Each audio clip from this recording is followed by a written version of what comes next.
เลย20 บาทออกในเมืองใต้เสียงๆออก20 บาทออกในเมืองขามเสียงๆเนี่ยเพราะว่าเชียงเขาเข้าถึงนิบิโตไรเข้าถึงเย็นกรุงไรสีจุ่มๆเนาะเขาว่าสังว่ามันเข้ากับอะไรนั่นเนี่ยมันเดกะสันควันอาณาซึกมันกันเดียวนะกวนเมืองในมันเดสังว่าเข้ากับอะไรนั่นน่ะตาซึกมันเดเข้าตึกเข้าซิมมันเดเป็นตั้งหยาบประเทศจริงๆในเ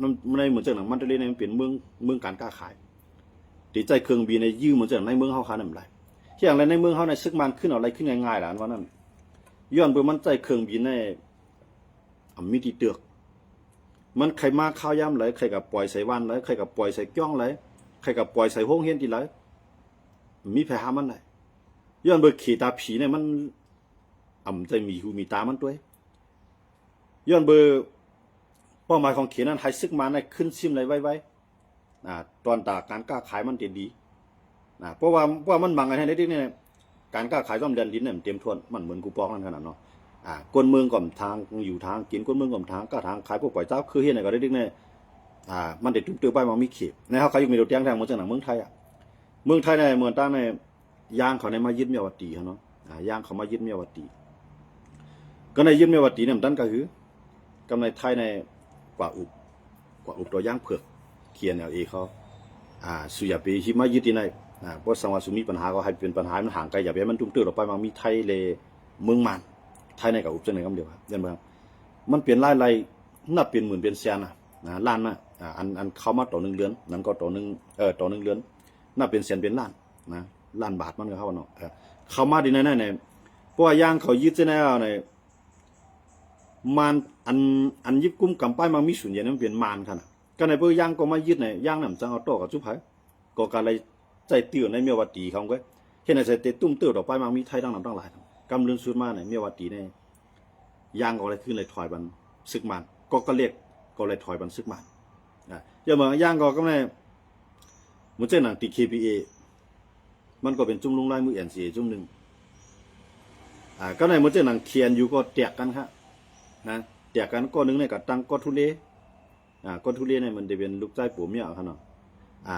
ก็กับตังก็ทุเรศกำไรเหมือนเจ้าหนังก็เจ้าเฮวันหัวน้ำนาเขียนเอาเอต่อสู้เต็มที่เหมือนเจ้าหนังมูโดซิโพมวนตั้งนั้นมันก็เป็นผู้นำในเขียนอยู่ก็การกำลือมาเขาลือเปลี่ยนมูโดซิโพเขาลาบากุลาเนี่ยเขาว่ามูโดซิโพในกลุ่มเรียนฮามานกันมูโดซิโพเนี่ยเอาNCA เป็นใหญ่กันย่อมเหมือนเจ้าหนังแหละมั่นกว่าด้านนาลายเนี่ยป้อเจ้าเฮเขาจะเนี่ยเขาเลือกเส้นตั้งตีต่อสู้ตีตึกก็ในเหมือนจะหนังในใต้เขาในFPP ได้ลงลายมือกึดตึกปัดปืนจึงเมืองก้อยกะมันลงลายมือกึดตึกในจันเจเมืองหมายถึงในเมืองไทยเขาค่ะมันกึดตึกไว้ค่ะ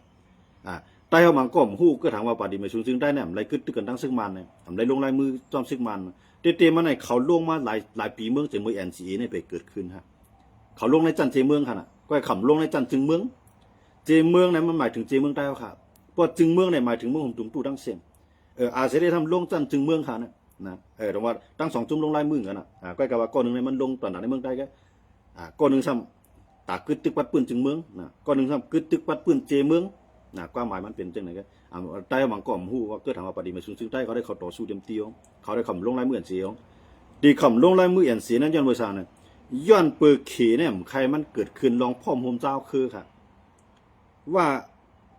สังวาใต้มันลงว่าแต่จังลงก็เป็นไรนะสังวาอาเซียนลงFPPที่จังลงก็เป็นไรก็กับว่ามันลงทั้ง2 ฝ่ายเนี่ยมันได้จำใจกันย้อนบนในคอตกลงNCAนั่นทางห่างเข้าหากันไล่กลุ่มกูจุ้มทางห่างกับ10 ก้นเมืองไล่กูผายย่อก็ทางห่างก้นซึกเล็กผายปาตีการเมืองเข้าหากันไล่มันมีพรหลีตั้งนำค่ะสังเกตว่ามันโฮมกันครับสังว่ามันลงจอมพร้อมกันย้อนเมื่อมันลงพร้อมกันแน่มันสองกันว่าก่อนลงNCAนั่นกับโฮมมาเนี่ยก่อนกับโฮมว่าอยู่ด้วยนั่นตาลุกขึ้นเนี่ยมันมาเอาเตียกงักกันเป็นยังไงถามว่ากำลังมามันเป็นตาลุกเพื่อนห่านกับโฮมอยู่ด้วยนั่นน่ะมันกว่าเสื่อมปรมีปันว่าอยู่ด้วยมีเอียนเที่ยงต่อร่องต่อซึกมันอะไรสูงก็ย้อนเบอร์ในคอตกลงเขานะมันมีไว้ว่าว่าการเมืองว่าการซึกว่าการป้ายมังมีโปรตีเฮ็ดมาเข้าติดอะไรอยู่ในนำFPCC อุบโอเฮ็ดสร้างกว่าอันนั้นมันเป็นสังว่ามันเฮ็ดจอมในกูไผ่เฮ็ดจอมใน มันเป็นใครกว่าแนวตั้งหนาตู้นั่นขนาดที่มันก็ก็ในมานะว่าโปสูมาอุบเตอำไรอยู่ในน้ำแอปพินซีซีอุบในน้ำจุ่มไผ่จุ่มมันไหลโปสูมาในน้ำแอปพินซีในเหมือนตั้งว่าสูตกลงกันยาวว่าสูมีอ่านหนาตาเด็ดต่อรองซึกมันเยอะเหมือนจะนั่นแหละหมันฮับค่ะนะหมันฮับเพราะหมันฮับมือกูบอกได้เพราะหมันฮับจุ่มก็บอกว่าฮับเสร็จจุ่มกูจุ่มเต็มเข้าคมเขามีลองไรใจกันที่ไหนฮะก้อยกะไว้หลังมาเนี่ยว่าในลักๆหลอมๆซอบๆแซ่ๆอะไรกับอุบมานตีเก่งตุงฮะก็ในเพื่อว่ากับอุบ้าในเหมือนเจ้าหนังปาดีไม่สู้ซึ่งได้ก็ขึ้นอุบค่ะเมืองล่าก็อุบค่ะครับนะว่ามันกว่าจอมห้อยอันที่ตกลงกันเนาะขนาดนะเช่นจะไหนสังว่าแอปพินซีนั่นก็มีจื่อมันหลายแก NCA นั่นก็มีจื่อมันหลายแกก็ในแอปพินซีนั่นเขาตกลงกันในการเมืองการซื้อการป้ายมักมีเนี่ยเขาตกลงกันไว้จังไหนอยู่โคมกันใน7 จุ่มครับก็ในอันเป็นผายลงลายมือ NCA เขาซ้ำตกลงกันผายทางการเมืองให้คำเจริญตกลงกันทางการซึกในเฮ็ดผายเฮ็ดมันก็ว่าการเมืองในเข้าอุบพร้อมกันเขาซ้ำเฮ็ดจังไหนครับยังไม่จังไหนอันนั้นก็เฮ็ดให้เขาแกนแข็งได้นะพวกผายหนึ่งตึกผายหนึ่งกึดกว่าแนวตั้งอันเจ้าเก่ายืมย้ำว่ามันติดไรมังจุ่มมันหันว่ามันหลุดตึกเอาไว้ตัดได้ไรมังจุ่มสมหันว่ามันหลุดอุบเอาไว้ตัดได้ไรยังไม่จังไหนแสดงคำไรตกลงกันว่าการเมืองก็ยาวการซึกก็ยาวการป้ายมักมีก็ยาวเข้าเดออกเสียงเร็วกันเสียเฮ็ดกว่าสังเขาเฮ็ดจังนั้นได้ในลูกจุ่มลงลายมือNCA10 จุ่มเนี่ยเขาก็ที่แกนแข็งนะจุ่มอันเตวีตัววีหูเอาตัวรอดเสียมเข้าปากตึกน้ำไรยังเบื่อมันมีข้อตกลงนะเพราะเขาใครมาอยู่ดูแดงนะมันจะหนังหนาตู้เขาเนี่ยนัดหนาตู้เนี่ยเขาได้มีไว้ข้อมา5และข้อมา4ครับเพราะว่ามันเปลี่ยนปัญหาต่างเมืองที่มาตุ้มตื้อต่อในลูกจุ่มหนาตู้เขานั่นเขาเดียวข้อมา4เนี่ยออกมาลันตั้งข้อมา4นั่นบอกว่าเขาห้องอะไรในลูกจุ่มเขากำเดียวห้องเมืองไรพร้อมเมืองไรพร้อมเขามาเมืองไรพร้อมนั่นเลยเป็นรองของนั่นเป็นรองของเมืองนั่นปัญหามันมีอย่างอื่นก็กับว่าเขาได้เลยขึ้นอุบกันลอง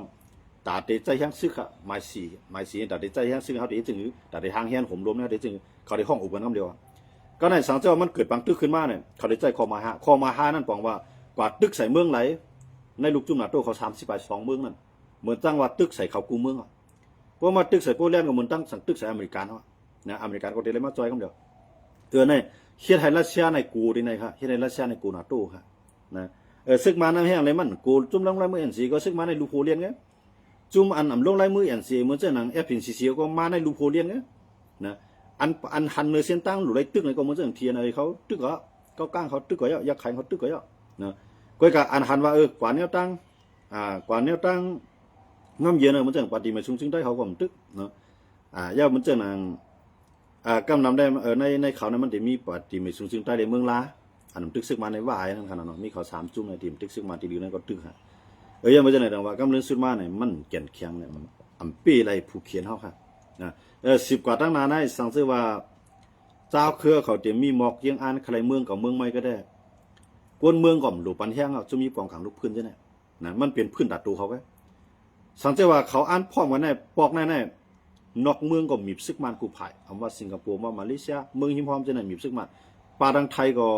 มือซามันในไทยก็มีซึกมันนะก็กับไว้หลังมาไทยในตัวเกมการเมืองออกกำเดียวว่าอ๋อเจ้าคือเนี่ยเขาใครตาเขาตาภัยตามันก็มันเป็นการต่อสู้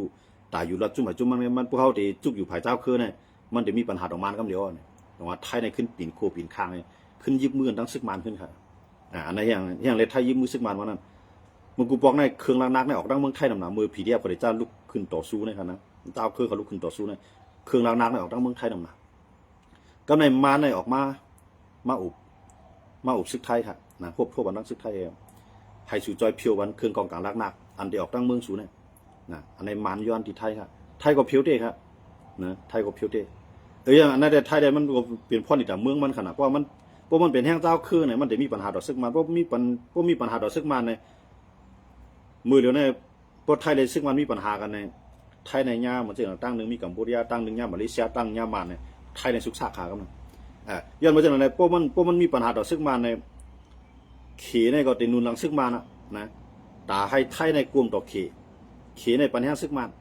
ให้ซึกมันในสร้างปัญหาต่อไทยกำนันมาเขียนได้ว่าเขาได้อยู่กึ่งกลางให้ได้จอยเหมือนเช่นหนังกัมพูชาเลยไทยเนี่ยเขียนได้แล้วว่าเขาได้จอยให้ไทยได้ กัมพูชาขึ้นตึกกันรับหลังเต้ๆเนี่ยโตหน้ากันแล้วอันเป็นข่าวเลยก่อนได้เป็นปางตึกในมอกอาทิตย์นะเขียนในหางเฮียนคืนกองกลางหลักนักตั้งนำตั้งหลายเขาเมืองในเมืองกัมพูชาย่าก็ออกขออ้างว่าตีพึกตึกโฮมกันตีพึกซึกโฮมกันในปางหลายเพื่อเอาเครื่องกองกลางหลักนักตั้งหลายมาเนี่ยเขียนเนี่ยเอามือขึ้นค่ะไหว้เสียนั่นคือก็กัมพูชาเลยไทยในเกิดเป็นปางตึกกันขึ้นมากก็เลยย้อนมาจากนั้นนะว่าไทยในมันอ่านเกมการเมืองของขี่ในมันออกอ่านเกมการเมืองของมันในมันออกย้อนมาจากนั้นว่าเพื่อที่ปันแห้งเจ้าคือได้เจ้าคือมีหลวงพ่อมันในปันแห้งก็ซุ่มข้าวยามครับแต่ว่าไทยก็ปันแห้งซึกมันผมคิดว่าเขากองกลางกับปันซึกมันใจขนาดก็เขาจอยเพียวบันครึ่งกองกลางอันเดลูกตั้งเมืองไทยออกอันเดลูกต่างเมืองเสร็จลัดผ่านไทยเสร็จมือถึงในมือเจ้าคือนะไทยใน7 ว่าครับย้อนมาจากนั้นได้ว่าอันนั้นแน่มันเปลี่ยนผลประโยชน์ต่างๆวันเมืองไทยในเขาถึงเฮ็ดแล้วเนาะมันเปลี่ยนว่ามันเฮ็ดจังนั้นไหนมันมีปัญหาเกิดขึ้นมาเนี่ยด้วยขลายมืออาเซียนในเคียงแข่งต่อซึ่งมันเมืองตั้งกำลังสุดมาในไทยในปีกหลานเป็นอาเซียนครับนะปีกหลานเป็นอาเซียนในมาในไทยในยิบมือตั้งหูเมืองก็มั่นปันเข้ามาตั้งไทยก็ไทยปันออกกว่าอาเซียนในกาลยอมค่ะนะกาลยอมตื่นจังแข่งต่อซึ่งมันครับว่าไทยเนี่ยมันว่ามันจะมีปัญหามาเนี่ยมันได้ปีกหมักเข้าตอนนั้นไหมนะว่ายาเนี่ยก้วนลงในของเสียวขึ้นจึงได้ดีกว่าได้ไปเนี่ยเดี๋ยวอยากมาก็เร็วฮะเพราะว่าไทยได้มาหนุนมาแต่ว่าอันนั้นมันเป็นเกี่ยมหมิบนะเกี่ยมหมิบเจ้าคือขนาดนั้นแต่ว่าเขาคำมาด้วยเลยว่าหลังมาในอาเซียนในมันเหมือนหนังฮังฮูตูค่ะมันเหมือนหนังฮังฮูตูมากว่าพอเด็กขึงไล่ในไทยได้มีพ่อเนี่ยมือติเตมันอาเซียนเนี่ยมันใคร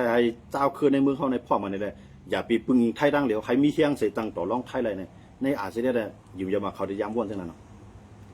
สังคมมันปวดเพื่อนนั่นแน่เพราะว่าข่มเฮ็ดนั่นเนี่ยมันจังเป็นมันเพราะว่าข่มใจลอกไล่นั่นเนี่ยเขาก็ได้อยู่ในองค์มือบันเนี่ยนะมันจังขยายอำนาจมันจังมีป่าหวานแข็งแข็งเลยนะยันเบื่อเป็นพวกมันมีพอตายพวกมันปล่อยก็รอดมันเป็นไก่อยู่ในกำมือให้น้องมันเดินจังไงแต่ว่าเพราะว่าเสียดโฮมไรเจ้าคือเนี่ยปืนตีการกล้าขายเอาต่อรองต่อไทยไรสูงมาลงทุนล่างเลยเขามีรองพ่อมือเนาะเขามีรองผมรวมไรสูงมาลงทุนล่างเลยเนี่ยมันจังไรค่ะนะสังเกตว่าเสียดเทศไรรองพ่อมือว่าเสียดมันคัดเสด็จเทศรองพ่อมือในเมืองเขาเนี่ยกวยกาเจ้าคืนในเมืองเขาในซ้ำอ่ำปองใจแนวตั้งเสียดเขาก็มักมันว่าเสียดในขยะเจ้าคือเสียดในขยะแก่เจ้าคือเสียดในกะโฮมมานะจังนั้นเนี่ยเขาตั้งพี่ในปู่มันเสียดน่ะกวยกาตีเขาเฮ็ดตีเจ้าคือต่างคือเขาเฮ็ดจังนั้นก็ย้อนเบืองเขาหลุดใจก้นเมืองของเขาเสียให้ก้นเมืองของเขามีเฮียงใจมีลองเทียบใจเสียใครต่อสู้กำลังสุดมาเนี่ยมันกับเขาตั้งไปครับเซียนก็ไม่ไรสังเหมือนจะหนังปลองเขาทีนะIRPPเขากันลืมเปียเซียนเขาก็ไม่ไรสังครับสังว่าเขาโฮมห้องมันในนาทีจะเนี่ยมันก็จังอยู่ไรต่างจุ่มก็เตรียมจังเขามาก้อยกับเขาใน3 จุ่มในมาแตกกันIRPP ดังเซียนเมียนกันกำในทีในดังเซียนเมียนกันกำลืนมาIRPP ทั้งทีไหนก็เมียนกันครับผมว่ากวายเมื่อขนาดก็ไม่ทีไหนก็ไม่สังญาปางตึกมันลืมเรียนเอาวันมื่อนี่เซียนก็มาเลยเนี่ยจังทุกอย่างซึกที่เตหรือเสียวเอาอย่างซึกกองไว้ในหัวในลอยเอานาทีไว้แค่นะก็ในปฏิมาชุมซึ่งได้ก็ทุกอย่างซึกกว่าทั้งห้องกว่าทั้งจานบุยหยองบุดันมาว่ามาเร็วกำกว่าทั้งนั้นกำทีไหนก็ว่าทั้งในเก้าก้างเก้ามาทั้งในพวกกาติก็มาทำเก้าแทงให้เนี่ยก็ไปตั้งหลักติครับให้ในเสด็จตรงว่าเห็นเฮียงเจ้าคือเขานั้นจังสันควันต่ออาณาซึกมันไหลอันนั้นเป็นอันลิสลายครับเป็นอันลิสลายติเตมันเนี่ยสังเกตว่าในเจ้าคือยิบกองกลางในเมืองใต้ขางช้างยางมอนอย่าไข่อันเขาจีว่าตีเกียรติขีดจึงเมืองนั่นอย่าไปว่นว่าตาได้เกียรติอะไรเมืองขางนั่นป้อแห้งซื้อไอ้มังในเมืองขางก็เหมือนตั้งว่าเอาตั้งเหลือดใหม่กับปันก้นเมืองในเมืองขางเลยต่อให้ปีมาอะไรเอายืดมาอะไรเฮกังอะไรตั้งกลางหาวมันก็ถางห้างมังเต็มที่ก็ในขี่ก็หันว่าพระเจ้าคือยึดอะไรป้ายมังมีเนี่ยมันก่อแล้วย้อนไปว่าปืนตีเจ้าคือนะมันแก็บน่ะขำพร้อมกัน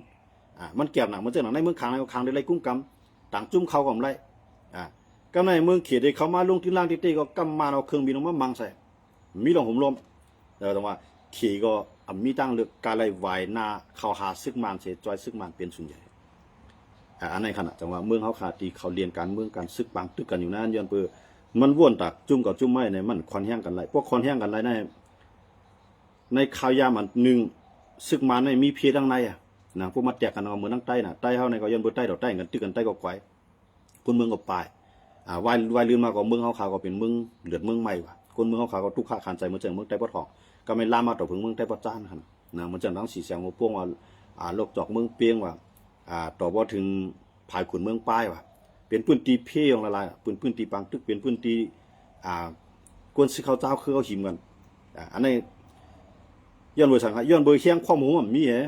เพราะว่าเฮียงความหัวมันมีในเฮียงซื้อเขาอ่ำหมรวมแล้วมันเข้าถึงเลยหลายจุ่มก็ใครไรพรดีนะก็เข้ามาในพื้นที่มันจะหลังย่างแหลงทั่วยังซึกเข้ามาทางเมืองใต้เนาะกำไรว่า PDF ก็ทั่วยังซึกเข้ามาในเมืองใต้กำไรเหมือนเจ้าหนังหลายจุ่มเหมือนเจ้าหนังท่านนู้เขาก็ลุกขึ้นมาตึกโตเอาตึกตั้งขยามันตีว่ามันอ่อนๆนั่นสิเลยเนียดควักนาลีนฮะนะท่านนู้เขาก็ยังอ่านได้ไรกำลังซื้อมาไรเสียจุ่มค่ะอันไรนั่นเป็นมารนี่ฮะนะมือเดือนนี้เจ้าขึ้นมาได้มือกูปอกได้เขายังว่าซึกเจ้าคือเขามายึดก่อนเป็นทั้งเจ้าคือมันหนังสือเขาวันเขายังทับไรก้อยกาวันหมดเลยนั่นแหละซึกเจ้าคือมาอยู่เนี่ยเหมือนเจ้าหนังเจ้าคือมาอะไรเขาเลยอยู่เมืองก้อนของเมืองกันเย็นมามือปานซึกมันเปมาอยู่มานั้นเขาเลยเหลือร้อนในใจเขาหันว่าเมืองเนี่ยขึ้นใหญ่เซ่ซึกมาในผมเห็นได้ว่าเมืองขึ้นใหญ่เขาก็มีน้ำใจปันแห้งเจ้าคือยาวก็ปันแห้งผายลูกพื้นในเมืองตั้งเจ้าคือมันเขานะก้อยกับเผื่อเจ้าคือจะในมาไล่เอาในมันไรจูมันนั่งเลยนะการก้าการขายก็ดีไล่หากินก็หยับกำไรน่ะเซ่กำไรเจ้าคือมาในเผื่อเขาไล่ซึกมันเขามาอยู่ในพื้นที่ขึ้นใน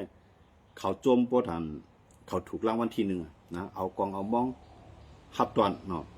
เอาหมอกไม่สปีไม่กลางหับตอนอันไหนมานเขาโจมปีใจค่ะกำไร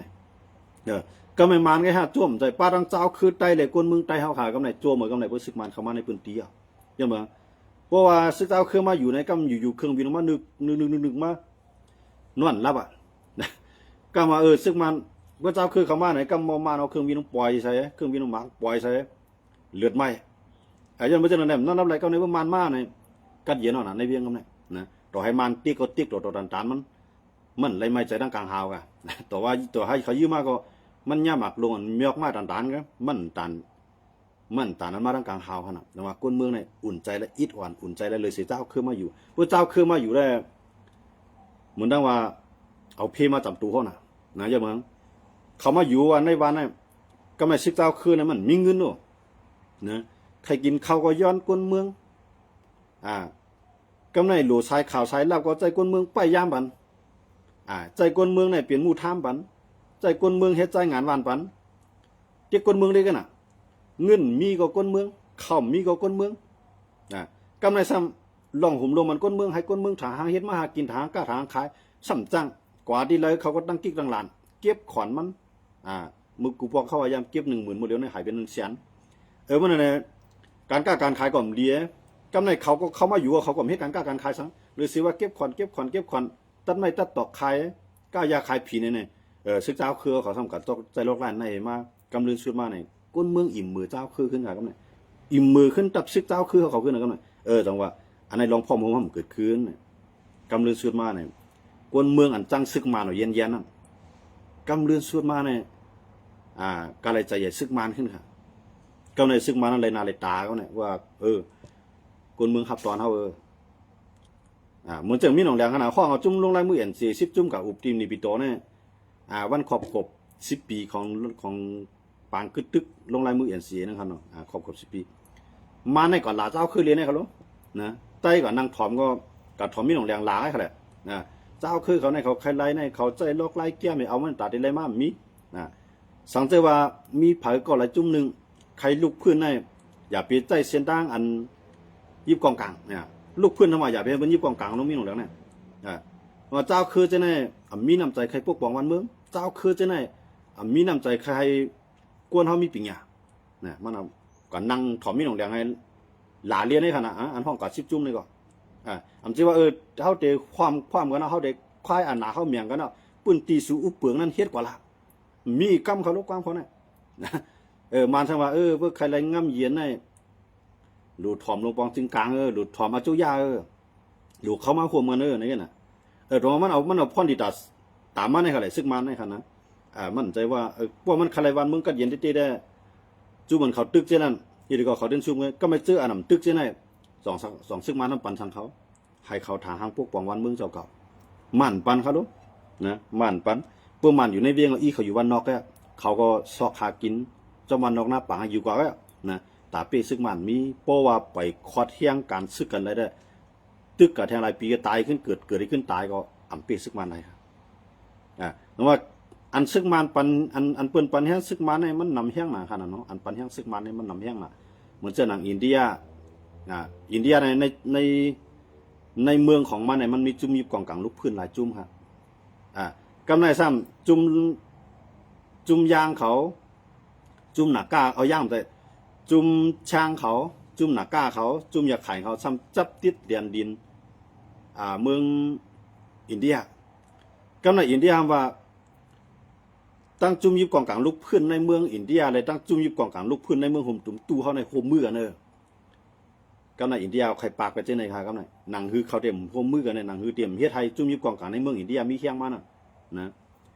กำไรอินเดียก็ซ้ำมาปัญหาเพื่อละปัญหาซึกมันให้ปางตึกในมันเจียวเย่าให้ซึกมันในกุ้มกำไรขึ้นนาลินาตีให้เรียนดินอินเดียเลยเมืองห่มตุ่มตู้ค่ะนั่นก็เมืองช้างนั่นให้มันขึ้นกล้าอะไรขายอะไรเมืองหนังปักเก่าเปิงเก่าอินเดียก็เนี่ยปัญหาซึกมันขนาดก็นะคิงกลากลางโขงเนี่ยก็อันโตต่างนำมันเครื่องบินขายวันซึกมันอยู่วันขึ้นในเปลี่ยนมันในกำเดียวอ่ะย่าก็เคตาผีในแทงก้อนหนึ่งนะอันขายน้ำมันเครื่องบินวันซึกมันคมป้าดังสิงคโปร์ค่ะนะสิงคโปร์เนี่ยมันรัดในก้นต้องนำได้มันรัดว่ามีซึกมันค่ะก้อยกับว่ากลุ่มนี้มันอันเป็นเอกชนค่ะหมายถึงก้นเมืองค่ะนะอันเป็นเจ้าสัตว์ที่ลงในเมืองสิงคโปร์ซ้ำยังกล้าขายส่งออกน้ำมันเครื่องบินวันซึกมันค่ะยังมาจากไหนซึกมันในว่าเครื่องบินมันมีเป็นหัวปักแล้วมันอ่ะกำไรตั้งเครื่องบินตั้งเครื่องบินตึกเครื่องบินสังสิงกันเนาะกูจะกูลองน้ำหัวปากล่ำมันเนาะลายปากล่ำกันเนาะพี่น้องเขาอันกันนั่งถ่อมได้กันเลยมานั่นนะเพราะเขามัดด้วยว่าเครื่องหนักมันมีก็คือเครื่องอันใหญ่อันโหลมีก็คือเนี่ยนอนนี่ปืนเห็นนอนในถ่อมเนี่ยตื่นมาตึกไข่ลัดเขาตึกไข่ในรองเครื่องกองกลางเขามีสั่งละลายเนี่ยไปเย่าหานอนบ่ได้เป็นตื่นหานะมันบอกว่ามันนำได้เตี้ยมาในหลาย10 ปีมาในมันสะสมอาวุธแกเนาะมันจะเอาเงินในกับพวกปองวันเมืองมันจะเอาเงินในกับจอยแถมก้นเมืองมันเอาเงินในมาซื้อเครื่องกองกลางเอาเงินในซื้อเครื่องกองกลางบอกว่าพวกเอาเอ็นเฮียงเครื่องกองกลางว่าในมันในไทยเนี่ยบ่ใครเปลืองกันนะมันในไทยเนี่ยบ่ใครเปลืองกันกำไรสังเกตว่ามันในมันมีปัญหาต่อเจ้าคือในมันในเอเชียตะวันออกเฉียงใต้เนี่ยมันเป็นเมืองเตียนมีเอ็นเฮียงซึกแก่นแข็งเมืองนึงครับก็กับมันมีปัญหาต่อเจ้าคือในเมืองมันแหละในมันเฮ็ดให้มันอ่อนๆก็มันนะที่ในมันในเป็นเมืองอันแก่นแข็งครับนะเฮียงซึกมันน่ะสังเกตว่ามันมาตุ้มตื้อต่อเจ้าคือกำไรเหมือนเจ้าหนังซึกมันในมันเป็นซึกขับจ้างให้เขาแหละซึกมันอันมันตุบมันตับมันจี้กวยตาหางซะเนี่ยพวกเขากว่าอยู่ในซึกในลูกล่างนั่งมีเขาในก็ได้อยู่ในตับซึกเลี้ยงไว้ครับยังมันจะเป็นซึกขับจ้างแต่อะไรกินข้าวให้ขนาดนะยังมันจะในคำแก่นแข็งคำแข็งด้วยละตึกเจ้าคือในต่างๆในเรียนป้าได้เหมือนกันเนี่ยว่าตึกจอมหลินในขณะกับตึกใต้ของเป้ใต้กับตึกไผ่ของเป้ว่าจอมหลินในขณะก็กับอันมันเป้นั้นมันเปลี่ยนหนึ่งกลางหาวไว้หนึ่งกลางหาวในเป้กำไรซึกมันจอมหลินมันกวยทหารซึกมันในมันจริงที่มันกับเป้เจ้าคือในหนึ่งเนี่ยเอาไผ่เผาวันเผาเมืองเป้กินก้นนั้นก้นเมืองกูก้นเมืองปลายมันก็เป้ครับเมื่อก้นเมืองปลายซึกเจ้าคือผมจะเอาเขาดีเลยมากินอ่ะเขาก็เลยปลายจอมแค่ซึกเจ้าคือก้นเมืองปลายดีเลยเขาก็ปลายที่นั่นเนี่ยคำกูว่าในคำเจอเหตุการณ์เขาเนาะนะกูว่าในซึกเจ้าคือเขาสอนการในกลางในก็ลูกเรียนเนี่ยให้นั่นนี่น่ะมันจะว่าเขาเหตุการณ์ในมาหล่อเลี้ยงตับซึ่งได้มือปานคุณสาได้มันเฮ็ดหนังมือปานคุณสาในเฮ็ดหน้าตรงอย่าตรงลมใจขนาดแต่ได้มาหล่อเลี้ยงตับซึ่งมือเรื่องมีเขาแหละนะกำกับเก็บขอนก้นวาเนี่ยกับข้านดินนั่นเนี่ยไปหูตาหางตั้งเนี่ยบางจุ่มมาก้ายาขายผีเนี่ยบางจุ่มมาตัดไม้ขายตอกเนี่ยอันออกเลยลีนเขาจะเนี่ยก็ป้องกันเอากินเนี่ยมีในก็แหละซึกเจ้าคือจังไรว่าซึกมานั่นเนี่ยมันมีตาติดหล่อเลี้ยงกันนั่น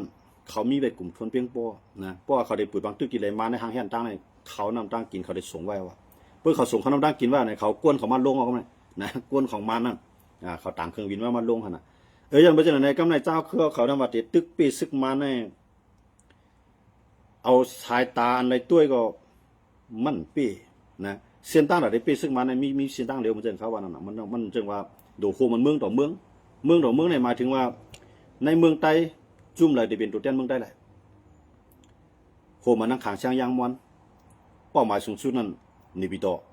ใน3 เมืองในไรเมืองไหนก็แล้วมันตื่นตีเฮ็ดให้อาณาซึ่งมันสันค่อนกันเดียวพอเอายันกุ้งเดี๋ยวไรโคมันตั้งไผ่ครับเดี๋ยวไรโคมันตั้งย่างเผือก นะย้อนเบยางเผือกนั้นมันได้เข้าสู่เย็นกรุงง่ายกำไรมีผีดิยับแท่งป้อเตเอาเวียงเหลือโคมันดังขังย้อนเบขังเนี่ยได้มาทางสกายใต้ออกมาทางเวียงเหลือทางมันเดลีเนี่ยป้อมโฮมาที่ไหนดีขึ้นมาครับพวกข่าวจุกขังปุ๊บขังเอาแค่นาทีดีคือเข้าสู่เวียงเหลือกำไรใต้ขังเอาแถมดีเลยตึกซึกมันได้ก็ตึก